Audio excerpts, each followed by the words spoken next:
Hello everyone. I'm about 10. I was at that intersection when I turned the camera off. I turned the camera off. I took my glove off to fiddle with the camera, and then I put my glove here, and then the light turned green. I didn't have time to put my glove on, so I had to like right with one glove off, and then it started to fall off. I realized this is not interesting. But anyway, so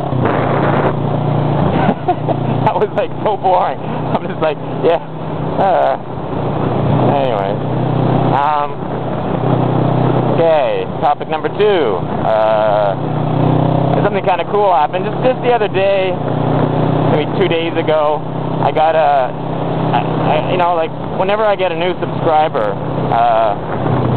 I get an email telling me that, and the email title will be "So-and-so has subscribed to your channel," like that. Okay, I want to turn left somewhere. Am I going the wrong way? No, right. I'm going the right way. So-and-so has subscribed to your channel, and that's it. And if you click on the email, it'll just give you a link to their profile, so you can check them out if you want to. And I used to, you know, in the beginning, every time when someone would subscribe to me, I'd maybe give them a message or a thanks or something. But just recently, in the last week or so, my subscriptions have really picked up, and it's gotten to the point where I'm getting, sometimes I get like 30 or 40 new subscribers.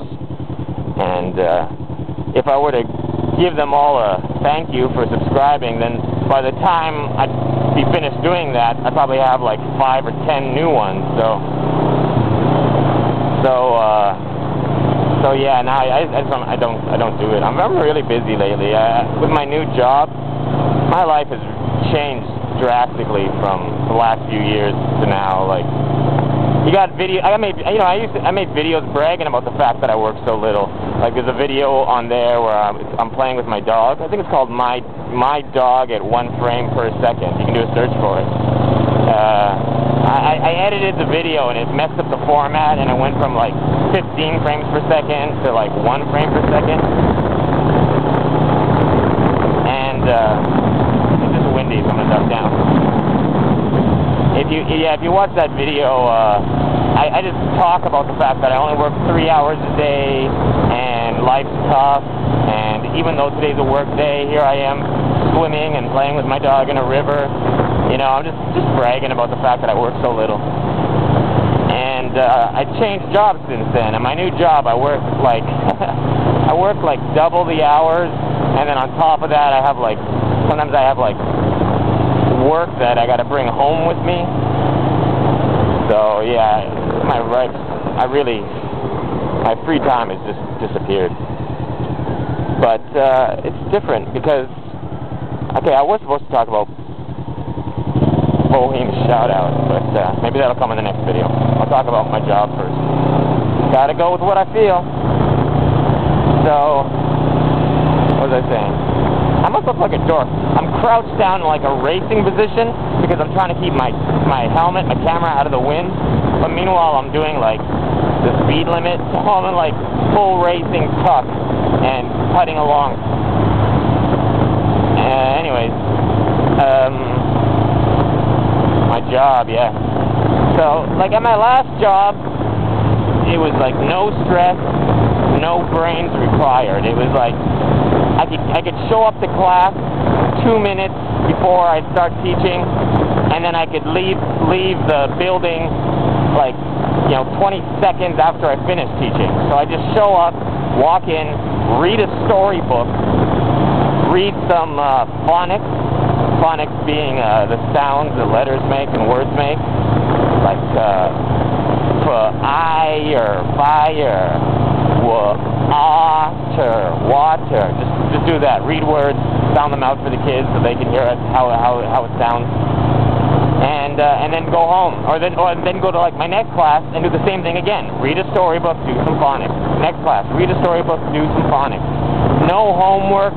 No preparation, no lesson plans, just the exact same thing repeated 18 times a week. And each class would be like 40 minutes long, 35 minutes long. Sometimes I walk into class and the other teacher is busy doing something. I have a co-teacher, a Chinese teacher, and she'd be doing something, and she'd be like, oh, can you give me 10 minutes? And I'm like, sure. So I just stand there for 10 minutes watching her do something, and then she hands it over to me, and then I've got, you know, like 40 minutes, 35 minutes left to do my storybook and phonics, and then I do that, and then I walk out and go to the next class and do the same thing over again. And for each class, I got paid for a full hour, and my pay was like, I don't know, if you take taxes into consideration, like the taxes you would get deducted in America or Canada, then the equivalent hourly wage in Canada or America would probably be something like, in America it'd probably be close to like, I don't know, $25 an hour. In Canada, maybe like 35 or something. So yeah, I was getting paid like $30 an hour to just go into a classroom and, you know, just read from a storybook for a few minutes and walk out. It was the easiest job ever. And I only worked 4 hours a day, so yeah, I was laughing. And I left that job. I got fired. I'm too strict. And which is a joke, because I got fired. There was a girl, a new student, and she was testing my limits. You know, new students, sometimes they'll test the teacher to see what they can or cannot get away with. So I had this new student, and she was like, in Chinese, she was calling me an idiot and saying that I was boring, and maybe she didn't know I could understand Chinese. I think she could, though, and she just kept saying stuff, but she was saying it pretty quietly, just kind of like under her breath, but I could hear it because I was close to her. And so I just kind of snapped, and I know I can't physically punish her, and I'm not even supposed to yell at them, really. I've gotten warnings in the past. So I just told her to stand up. You know, don't sit in your seat, stand up, you're being a bad. So I told her to stand up, and she gives me a look like I'm stupid, and I'm like, stand up, stand up. And then she just kind of like rolls her eyes and says, why? And I'm like, you don't ask me why. If the teacher says stand up, you just stand up, stand up. So then I went and I put my